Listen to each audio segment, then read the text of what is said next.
Hello friends, मी भावना भूतल स्वागत करते तुमचं माझ्या चॅनलमध्ये, ज्याचं नाव आहे लव नॉवेल स्टुडिओ. चला तर मग स्टोरीला सुरुवात करूया. पण त्याआधी चॅनलला सबस्क्राईब केलं नसेल तर सबस्क्राईब करा आणि बेल आयकॉनवरती क्लिक करा. कथेचं नाव आहे ताल, एक राजनैतिक बंधन. लेखिका भावना भूतल, व्हिडिओ एडिटर सोनाली जाधव. भाग 40. मी सीडला जेवढं ओळखतो त्यावरून मी तुला एकच सांगेल की तो तुला झिडकारू शकतो, पण स्वतःने केलेल्या चुकीला नाही. आणि जर तो चुकी एक्सेप्ट करायला तयार असेल, मग आज ना उद्या तो तुला पण एक्सेप्ट करेलच. सम्राट म्हणाला. काय करू मी? ध्रुवीने त्याला प्रश्न केला. सम्राटचं राजकारण इथूनच खरं तर सुरू झालं होतं. पुढील प्रत्येक चाल तो विचारपूर्वक खेळणार होता. त्याने आखलेला कट ध्रुवीला नीट समजावून सांगितला आणि ध्रुवीकडून उत्तराची अपेक्षा तो करू लागला होता. ध्रुवीला फक्त सीड हवा होता, तोच सीड ज्याची किंमत तिला उशिराने कळू लागली. कदाचित आपल्याजवळ असणारी मौल्यवान वस्तू इतर कोणाच्या तरी हातात जाते आणि ती वस्तू जेव्हा त्याच्याजवळ जास्त चमकू लागते त्यावेळेस खरं तर त्या वस्तूची किंमत माणसाला कळते. आणि तसंच काहीसं ध्रुवीचं झालेलं. चमकणारी वस्तू म्हणजे सोनं असं समजून ती ज्या बॉस मागे धावत होती त्या बॉसने तिचा उपभोग घेऊन तिला तिची जागा दाखवली होती. त्यामुळे तिला सीडचं तिच्यावर असणारं जीवापाड प्रेम समजू लागलं होतं. आत्तापर्यंत ज्या प्रेमाला ती नावं ठेवत आलेली त्याच प्रेमामागे दडलेली निर्मळता, त्याच्यातील सच्चेपणा तिला जाणवू लागला होता. प्रेमाची परिभाषा तिला कळली होती. तिला पुन्हा सीडजवळ यायचं होतं आणि त्याला मिळवण्यासाठी ती कोणताही मार्ग निवडायला तयार होती. सम्राटने जे काही सांगितलं ते सगळं चुकीचं आहे असं तिचं अंतर्मन तिला सांगत होतं. पण तसं केल्यावर जर सीड पुन्हा भेटणार असेल तर चुकीचा मार्ग निवडायला ती स्वतःच्या मनाची तयारी करत होती. तुझं काही ठरतंय की नाही? सम्राटने तिला विचारलं. मला थोडा विचार करू देत. हे सगळं खूप रिस्की आहे. सीडला जेव्हा खरं कळेल तेव्हा तो पूर्णपणेच मला झिडकारेल, ध्रुवी म्हणाली. मी आहे ना, त्याला सगळं काही पटवून द्यायला. तू पुढचा विचार नको करूस. सम्राट ध्रुवीला विश्वासात घेतच म्हणाला. एक विचारू? ध्रुवीने विचारलं. विचार ना, एवढी फॉर्मॅलिटी तू कधीपासून करायला लागलीस? सम्राट म्हणाला. हे सगळं करून तुला काय मिळणार आहे? ध्रुवीने विचारलं. तुम्ही दोघे एकत्र यावे असं मला वाटतंय. सीडचं तुझ्यावर प्रेम आहे. आता तुझ्यापेक्षा कोणीतरी सुंदर मुलगी त्याला मिळाली म्हणून तो तुला झिडकारतोय आणि हेच मला कुठेतरी पटत नाहीये. आत्तापर्यंत तो तुला एवढं समजून घेत आलाय, मग आता का नाही घेत? सम्राट म्हणाला. राजकारण तर सम्राटच्या रक्तात भिनलं होतं. फक्त आतापर्यंत त्याने ते दाखवून दिलं नव्हतं. पण अजून त्याला स्वतःच्या मूळ रंगात लपून राहायला जमत नव्हतं, कारण सीडने आद्याजवळ जाऊन त्याला चांगलंच उकसवलं होतं. एकटक स्वतःच्या विचारात हरवून गेलेल्या ध्रुवीकडे बघत तो बसला होता, कारण ती सुद्धा त्याच्या जाळ्यात अडकली होती. तिला त्याने स्वतःचा प्यादा बनवून खेळी खेळायला सुरुवात केली. पण अचानक ध्रुवी तिथून जाऊ लागली. काय झालं? सम्राटने विचारलं. मला सीड हवा आहे, पण हे सगळं नको वाटतंय. म्हणजे थोडा विचार करायला वेळ दे मला. हे सगळं काही माझ्यासाठी सोपं नाहीये, बेबी अँड ऑल. म्हणजे मी तर ह्या सगळ्याचा विचार पण नाही केलाय अजून. तू तर खूप पुढचं बोलतोयस. आणि मी त्याच्यापासून प्रेग्नेंट तेव्हाच होईल ना जेव्हा तो माझ्या जवळ येईल. साधा हात सुद्धा नाही लावून घेता येतो. तू जो विचार करतोयस त्या गोष्टी तर दूर राहिल्या, ध्रुवी म्हणाली. त्याला तुझ्याजवळ आणायला मी आहे ना, सम्राट म्हणाला. तुझ्याशी तर तो बोलत सुद्धा नाही आहे. तू कसं काय त्याला माझ्याजवळ आणशील? ध्रुवी म्हणाली. सीड माझ्यावर जास्त दिवस रागवू शकत नाही. I think you know it. ह्या घरी जर तो कोणाला स्वतःचं मानत असेल तर तो मी आहे. तुला आता माझ्या भावात इंटरेस्ट नसेलच तर तसं तू सांग. आद्या आणि सीडची जोडी एवढी पण काही वाईट नाही दिसत. सम्राट ध्रुवीला भडकावण्याचं काम करतच म्हणाला. अजिबात नाही चांगली दिसत त्यांची जोडी. सीड फक्त माझ्यासोबतच चांगला दिसतो. तसं पण मला तुझा खूपच राग येतोय. काय गरज होती त्या दिवशी भाईसोबत फिरत बसायची? जर तू इथे असतास तर तुझं लग्न झालं असतं तिच्याशी. माझा सीड ह्या सगळ्यात अडकलाच नसता. ध्रुवी म्हणाली. रागाने अगदी लालबुंद झाली होती ती. मी तर आत्ता पण लग्न करायला तयार आहे तिच्याशी. आय मीन तू तुझ्या सीडला तिच्यापासून लांब कर. आद्याचं काय करायचं ते मी बघतो, सम्राट म्हणाला. मला विचार करायला थोडा वेळ तरी दे, ध्रुवी म्हणाली आणि तिथून जाऊ लागली. कधीपर्यंत सांगशील? सम्राटने तिला विचारलं. ध्रुवीने त्याच्या प्रश्नाचं उत्तर देणं जरुरी नाही समजलं. ती तिथून निघूनही गेली. जवळपास 4 दिवस ह्यातच उलटून गेले. एवढा मोठा डिसिजन सहज घेणं ध्रुवीसाठी शक्य नव्हतं, पण तिने सीडसाठी स्वतःच्या मनाला कठोर केलं आणि सम्राट जे सांगतो ते करण्यासाठी स्वतःच्या मनाची तयारी दाखवली. ध्रुवीकडून होकार मिळताच सम्राट कामाला लागला. शुक्रवारची रात्र तर त्याने आखलेल्या रूपरेषेच्या तयारीतच गेली. आता शनिवारची सकाळ कधी होते याची तो वाट पाहू लागला. ठरल्याप्रमाणे ध्रुवीसुद्धा मनाची तयारी ठेवत पुन्हा एकदा पेशवेजीतमध्ये हजर होती. Nice to see you here again, Samrat ध्रुवीसोबत हातमिळवणी करतच म्हणाला. झाली सगळी तयारी? ध्रुवीने विचारलं. तयारी तर झाली, पण सकाळपासून दोघेही दिसले नाहीत, सम्राट म्हणाला. दिसले नाही म्हणजे? ध्रुवीने विचारलं. घरी नाहीत दोघं. बाहेर सीडची कार सुद्धा नाही आहे, सम्राट उत्तरला. कुठे गेला हा? ध्रुवीने पुन्हा प्रश्न केला. नाही माहिती, आपण वाट बघूयात. मे बी तिला कॉलेजमध्ये सोडायला गेला असेल, सम्राट उत्तरला. ह्याला काय गरज आहे हिला कॉलेजमध्ये सोडायची? ध्रुवी नाक मोडतच त्याला म्हणाली. तो आला की विचार त्याला, सम्राट उत्तरला. दोघेही सीड आणि आद्याची वाट बघत बसले होते.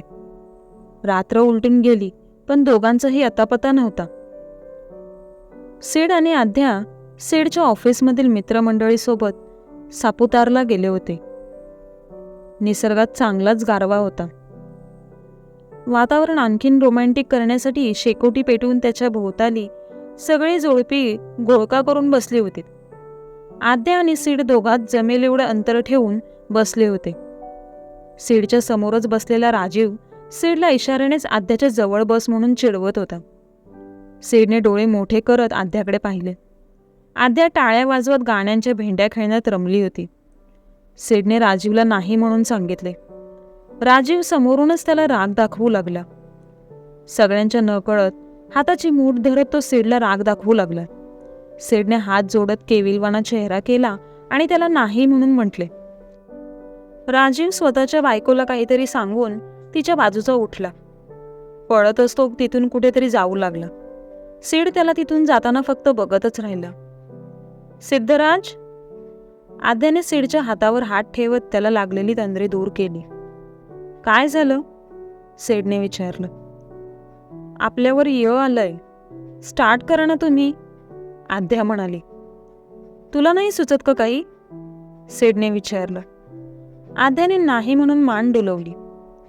आठव ग, सुचेल तुला, सीड म्हणाला. जेवढी सुचत होती तेवढी माझी बोलून झालीत, आता नाही ना सुचत, आद्या भोळे भाव चेहऱ्यावर आणतच म्हणाली. Tick 1, tick 2. मित्रमंडळी मोठमोठ्याने ओरडू लागले. आपण हरून जाऊ, प्लीज बोला ना लवकर, आद्या रडव्या सुरातच म्हणाले. सीडने घसा खरवडत गाणे म्हणायला सुरुवात केली, पण त्याची नजर फक्त आणि फक्त आद्यावर होती.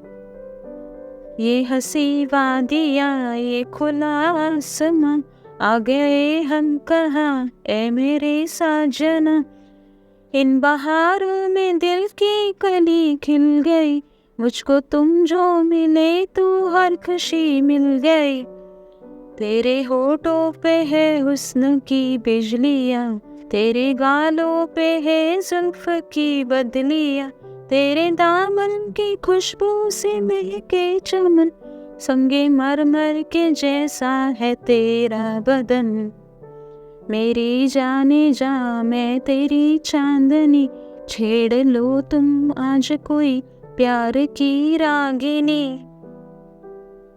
नेक्स्ट लेटर न, सिड म्हणाला. तसं पुढच्या कपल्सने न वरून गाणं गायला सुरुवात केली. आद्याने टाळ्या वाजवतच सिडचं कौतुक केलं. त्याने तिला स्मित दिलं आणि मित्रमंडळीकडे तो पाहू लागला. आद्याची त्याच्यावरून नजर काही हटत नव्हती. ती अजूनही सिडला बघण्यात हरवून गेली होती. सिडने भुवया उडवत तिला काय झालं म्हणून विचारलं. तिने काही नाही म्हणून मान डोलवली. समोर पेटून उठलेल्या आगीकडे ती पाहू लागली. इथे राजीव हातात शॉल घेऊन आला. थंडीने सगळेच गारठून गेले होते. प्रत्येक कपल्समध्ये एक शाल त्याने आणली होती. खरं तर जाणून बुजून त्याने असं केलं होतं. आता तरी जवळ येईल ती तुझ्या. हळूच सिडच्या कानात तो कुजबुजला. सिडने त्याची कॉलर पकडत त्याला खाली ओढलं. तू वेडा झालायस काय? गप्पपणे 2 शॉल दे, म्हणत सिड त्याच्या हातून अजून एक शॉल हिसकावून घेऊ लागला. अजिबात मिळणार नाही. एका शॉलमध्ये ॲडजस्ट कर. कपल्स ट्रिप आहे यार ही. प्रत्येकाला वेगवेगळी शॉल दिली मग भाऊ बहीण ट्रिप नाही का होणार ही? ओ वहिनी, समजवा ना तुमच्या ह्यांना, राजीव आद्याला म्हणाला. सिडने आद्याकडे पाहिलं. आद्या गोंधळलेल्या नजरेने सिडकडे बघतच होती. 2 मित्रांचं नक्की काय सुरू होतं हे तिला कळतच नव्हतं. आद्या आपल्याकडे बघते हे बघून सिडने राजीवला सोडून दिलं. नजरेने त्याला राग दाखवण्याचं काम मात्र सिडचं सुरू होतं. अजून एक वेडेपणा बाकी आहे मित्रा. आज तुम्हा दोघांमधील दुरावा दूर नाही ना केला तर नावच बदलून टाकेल मी स्वतःचं, राजीव म्हणाला आणि सिडपासून लांब झाला. सगळ्या मित्रमंडळींना शॉल देऊन राजीव स्वतःच्या बायकोच्या बाजूला जाऊन बसला. थंडी इतकी होती की प्रत्येक जोडीदार स्वतःच्या बायकोसोबत शॉलमध्ये बसले होते. आद्याने त्या सगळ्यांवर नजर फिरवत सिडकडे पाहिले. मला नाही थंडी वाजत, तू ठेव तुझ्याकडे, म्हणत सिडने शॉल आद्यासमोर धरली. शॉल धरलेला त्याचा हात थरथरत होता. थंडीने तो थोडा आखडून बसलाय हे सुद्धा आद्याला दिसत होतं. ती त्याच्याकडे बघत त्याच्याजवळ थोडी सरकून बसली. सिड अजूनही शॉल तिच्यासमोर धरून होता. आद्याने त्याच्या हातून शॉल घेतली. ती उघडत तिने त्याच्या अंगावर घातली आणि शॉलची किनारी तिने स्वतः भोवताली घेतली. सिडने समोर बसलेल्या राजीवकडे पाहिले. काहीतरी शीख बायकोकडून, असे भाव त्याने चेहऱ्यावर आणत सिडकडे पाहिले. एवढी थंडी असणार हे माहीत असतं तर घरून चादर आणली असती ना आपण, आद्या कुडकुडतच बोलली. तिच्या अशा बोलण्यावर सिडला खरं तर हसूच आला, पण त्याने कसं बसं स्वतःवर नियंत्रण ठेवलं. मला पण ह्याबद्दल काहीच आयडिया नव्हती. तुला जास्तच थंडी वाजत असेल तर आपण रूमवर जाऊयात, सिड म्हणाला. चांगलं नाही ना दिसणार ते, आणि इथे मज्जा पण येते ना. मी हे असं कधीच अनुभवलं नाही, आद्या त्याला म्हणाली. तुला मज्जा येते मग इथेच बसूयात, सिड म्हणाला. आद्याने त्याला स्मित दिलं आणि ती कानावर पडणारी गाणी ऐकू लागली. एकमेकांवर हात घासत थंडी दूर करण्याचा अयशस्वी प्रयत्न तिचा चालू होता. सिडला आता मात्र राहवलं नाही. तो आणखीन तिच्या जवळ सरकून बसला. तिच्या खांद्यावर हात टाकत त्याने तिला स्वतःजवळ ओढले. त्याच्या शरीरातून जाणवणारे उभेने तिला बरं वाटलं. त्याची ती ऊब तिला सुद्धा हवी हवीशी वाटू लागली. ती त्याच्या शरीरात स्वतःचं शरीर लपवण्याचा प्रयत्न करू लागली. जणू सिड तिला तिची चादर भासत होता. सिड स्वतःचे हात तिच्या दंडावर घासत तिच्यात उष्णता निर्माण करत होता. त्यामुळे तिला आणखीनच बरं वाटू लागलं. ती त्याला अडवण्याचा प्रयत्न करत नव्हती. तिला त्याचा तो सहवास हवा हवासा वाटत होता. एक वेटर सगळ्यांसाठी वाईनने भरलेले ग्लास घेऊन आला. प्रत्येकजण वाईनचा ग्लास उचलून त्यातील वाईन रिकामी करू लागला. हे काय आहे, आद्याने वेटरला विचारले. इट्स सुला दिंडोरी मॅम, वेटर म्हणाला. आद्या नावानेच गोंधळून गेली. वाईन आहे, तू घेऊ शकते, थोडी थंडी कमी जाणवेल.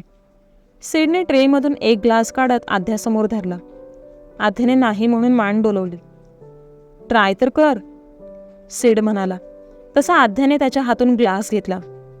दोघांनी ट्रेमधून ग्लास उचललं तसं वेटर समोरून निघून गेलं. गाण्यांच्या भेंड्या तर अगदी रंगात आल्या होत्या आणि सोबत ग्लास देखील रिकामी होत होते. शेवटी गाण्यांच्या भेंड्यांनी सगळे कंटाळले तसे सगळे एकत्रच स्वतःच्या जोडीदारासोबत कपल डान्स करू लागले. आद्या आणि सिड एकमेकांना बिलगून बसले होते आणि समोर जे काही घडतंय ते बघण्याचं काम त्यांचं सुरू होतं. सगळं मंदगतीने आपल्या भोवती घडतंय असं दोघांनाही जाणवत होतं. गाण्यांची धून देखील स्पष्टपणे कानांना ऐकूच येत नव्हती. वाईनने स्वतःचा रंग दाखवायला सुरुवात केली होती. Will you like to dance with me? त्याच्या मिठीत असलेल्या आद्याला सिडने विचारलं. सिडने आपल्याला नक्की काय विचारलं ह्याचा विचार आद्या करू लागली. डोळ्यांची पापणी मंद गतीने मिचकावत ती सिडकडे एकटक पाहत होती. सिडने शॉल बाजूला केली तसं निसर्गातील तो गारवा तिच्या अंगाला स्पर्शून गेला. तिने घट्ट अशी मिठी त्याला मारली. स्वतःच्या मिठीत अगदी घट्ट पकडत त्याने तिला उभं केलं. इथे बघ ना. स्वतःचा उजवा हात त्याने तिच्या समोर धरतच तिला म्हटले. तिने मान वर काढत त्याच्या नजरेत पाहिलं. मंद अशा डिमलाईटच्या अंधारात त्याचा तो आकर्षित चेहरा तिला त्याच्या प्रेमात पाडत होता. त्याच्या नजरेत बघत तिने त्याच्या हातात हात टेकवला. त्याने दुसरा हात तिच्या कमरेवर ठेवत तिला आणखीन जवळ ओढलं. तिने त्याच्याकडे बघतच त्याच्या खांद्यावर हात ठेवला. एक स्मित दोघांच्याही ओठांवर आलं. दोघांचीही नजर एकमेकांवर स्थिरावली होती. एकमेकांना निरखून बघण्याचं काम त्यांचं चालू होतं. नजरेनेच एकमेकांसोबत बोलण्याचं काम दोघांचंही चालू झालं. आज आजूबाजूला जे काही चालू आहे त्याचा जणू दोघांनाही विसर पडला होता. डोळे थकले तसं आद्याने ते मिटले आणि सिडच्या छातीवर स्वतःचे कान टेकवले. सिडला तिच्याकडून हे सगळं अनपेक्षित होतं. पेशवेजीतमध्ये जेव्हा ती माझी पहिली रात्र होती त्याच दिवशी तुम्ही माझं मन जिंकलं होतं. मनात इतका राग आणि क्रोध असूनही तुम्ही माझ्यासाठी जेवण घेऊन आलात. आत्तापर्यंत माझ्यासाठी माझ्या काळजीने असं जेवण वगैरे कोणीच घेऊन आलं नव्हतं. तुम्ही पहिलेच असाल जे माझ्यासाठी असं जेवण घेऊन आलेलात. तुमचा राग तुमच्या ठिकाणी बरोबर होता, पण तुम्ही तुमच्या रागाची आखलेली ती चौकट खूप आवडली मला. कितीही राग असला तरी तो त्या चौकटीतच ठेवून तुम्ही माझ्यासोबत त्या खोलीत वावरत होतात. त्याचं मला खूप कौतुक वाटतं. त्यानंतर दुसऱ्या दिवशी मला कॉलेजमध्ये सोडायला आले. 1.5 तास का होईना तुम्ही माझी वाट बघत माझ्यासाठी बाहेर थांबले होतात. त्या क्षणी तुम्ही माझ्या प्रेमात नव्हता, पण मी तुमच्या प्रेमात पडू लागली होती. त्यानंतर आईसाहेबांसोबत तुम्ही माझ्या बाजूने बोलत होतात ना, तेव्हा तर मला खूप भरून आलं. आजपर्यंत माझी बाजू घेऊन माझ्यासाठी असं कोणीच नाही भांडलं. त्यात तुम्ही मला मी हे तशीच ॲक्सेप्ट करणार म्हणून म्हटलं ना, ते वाक्य तर माझ्या हृदयावर छाप पाडून गेलं. मी तुम्हाला नाही सांगू शकत की मी तुमच्या त्या वाक्याने तुमच्या इतकी जवळ ओढली गेली होती ना, की त्या क्षणापासून मला तुमच्याशिवाय दुसरं काहीच सुचत नव्हतं. माझ्या नावापुढे मी सिद्धराज पेशवे लावायला त्याच दिवसापासून सुरुवात केली होती. पण भीती वाटत होती तुमची. तुम्ही अचानक मला सोडून पुन्हा तुमच्या गर्लफ्रेंडकडे गेलात तर. पण आत्ता ना खात्री झाली माझी, तुम्ही मला सोडून कुठेच नाही जाणार ह्याची. नाही ना जाणार? आद्याने त्याच्या मिठीतून मान वर काढतच त्याला विचारलं. कधीच नाही जाणार. सिडने तिच्या कपाळावर ओठ टेकवतच तिला म्हटले.